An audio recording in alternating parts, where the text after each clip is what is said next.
గ్రహాలన్నీ తులారాశి జాతకుల వైపు తిరగబోతున్నాయి. శని 4వ పాదంలోకి రాబోతున్నాడు. చక్రం తిప్పబోతున్నారు వీరు. శని ప్రభావం ఎప్పుడూ వీరిని వెంటాడుతూ ఉంటుంది. అలాంటిది సంపూర్ణంగా 4వ పాదంలో తొలగిపోవడం వల్ల చాలా వరకు కూడా అనుగ్రహ భాషణం జరగబోతుంది. అనుకూలత కలగబోతుంది.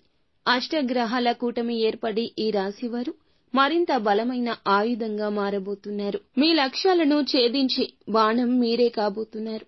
మీ ఆలోచన చేతలతో మున్ముందుకు వెళ్లబోతున్నారు.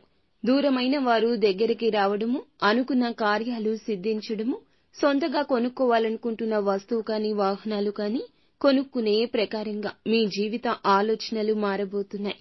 ఉన్నతవంతమైన విద్యావంతులుగా, తత్వవేత్తలుగా, ఉద్యోగార్థులుగా ఎదగబోతున్నారు.